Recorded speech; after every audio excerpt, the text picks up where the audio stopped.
Okay, I know I've only done movie reviews, but this time I feel like mixing it up a little bit. I'm gonna review the real Alien 3, because the Alien 3 that came out in the 90s never happened.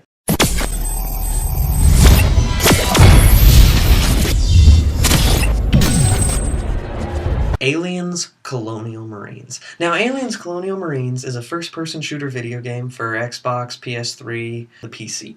Wii U, weird. I played through the campaign, and I loved it! This game is a solid game through and through. You're not really going to run into that many glitches. There are some frame rate issues, but other than that, this really is a solid game, and more so in the sense that it's there for the story. Aliens Colonial Marines is about the Sulaco mysteriously floating back to LV-426, where you find out that the facility is somehow still functioning after a nuke, which is the one thing that makes me go, what? Okay, these nasty little xenomorphs are back. Now, the xenomorphs in this are not necessarily stealthy, they are more, we're just going to overwhelm you and kill you. The best way I can describe the style of this game is you take the control scheme relatively of Borderlands, mix it with the gameplay style of Left 4 Dead, weapon customization from Call of Duty, which more on later, and, well, put it in the world with xenomorphs everywhere. The story is really compelling. I found myself wanting to know what happened next.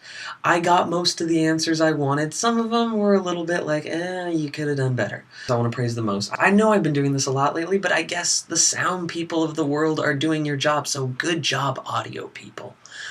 The sound in this game is practically directly out of Aliens, including musical cues, so while you're running around and you're shooting xenomorphs up and ripping face huggers off your face, it really, really is cool to hear that. And the sound effects are ripped directly out of Aliens, so the pulse rifle sound that everybody loves is there.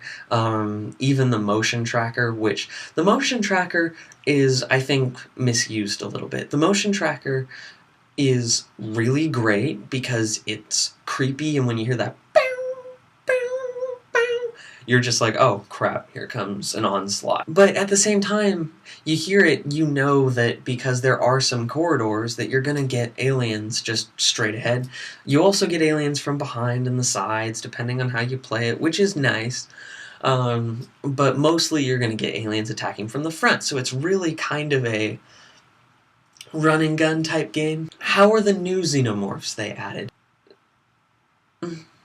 I really prefer just the ordinary xenomorphs. They do have a couple new types of xenomorphs, and they work and they don't work. The spitters.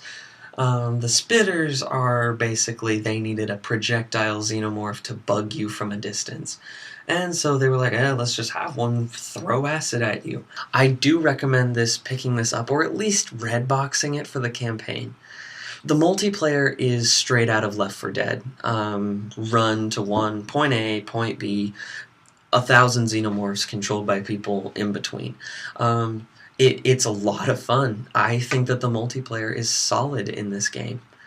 And so I'd really recommend the multiplayer. It's going to keep me coming back. The weapon customization that's ripped out of Call of Duty is because the pulse rifle is such a unique weapon, and yet every gun is customizable.